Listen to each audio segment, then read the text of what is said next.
প্রশ্ন 1, পুরাণে যাদের অন্ধ্রভৃত্য আখ্যা দেওয়া হয়েছে? উত্তর গ, অর্থাৎ সাতবাহন রাজাদের।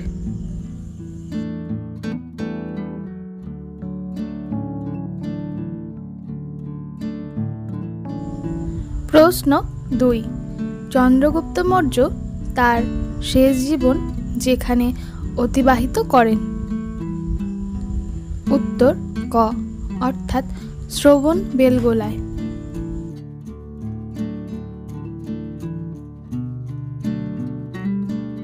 প্রশ্ন 3, হর্ষবর্ধন শিলাদিত্য উপাধি গ্রহণ করেন? উত্তর ঘ, অর্থাৎ 612 খ্রিস্টাব্দে।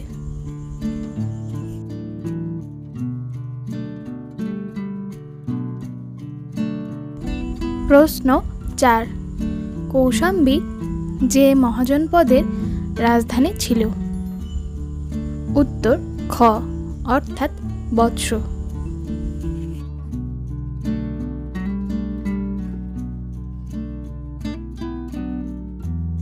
প্রশ্ন 5, মাদুরাই কোন্ড উপাধি নেন? উত্তর ক, অর্থাৎ প্রথম পরান্তক।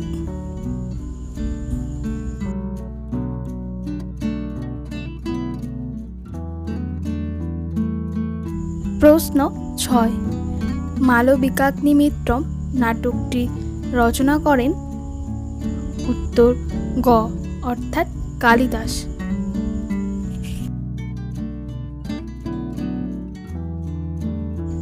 প্রশ্ন 7, যে শহরটি কুসুমপুর নামে পরিচিত ছিল? উত্তর গ, অর্থাৎ পাটলিপুত্র।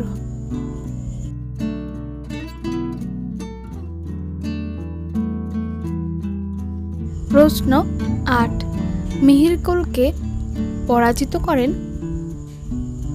উত্তর ঘ, অর্থাৎ নরসিংহগুপ্ত বালাদিত্য।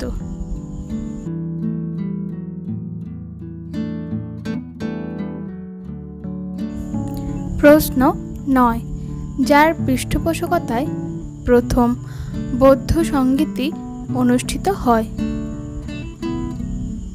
উত্তর খ, অর্থাৎ অজাতশত্রু।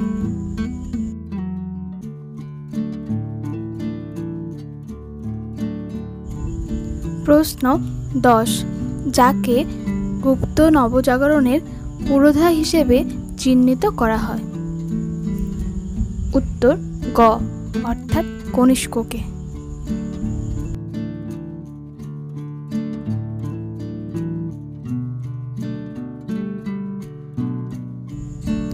প্রশ্ন 11, অশোকের শিলালেখে উল্লেখিত ম্যাগাস যে দেশের রাজা ছিলেন? উত্তর ক, অর্থাৎ ম্যাসিডোনিয়া।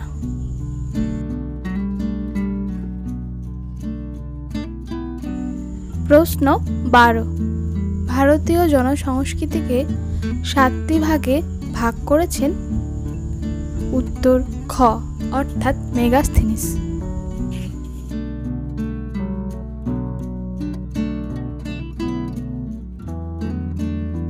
প্রশ্ন 13, যে হরপ্পা কেন্দ্রটি হরিয়ানায় অবস্থিত নয়? উত্তর ঘ, অর্থাৎ ডাবরকোট।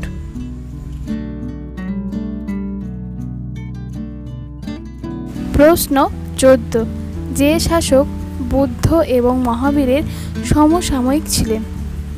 উত্তর ক, অর্থাৎ বিম্বিসার।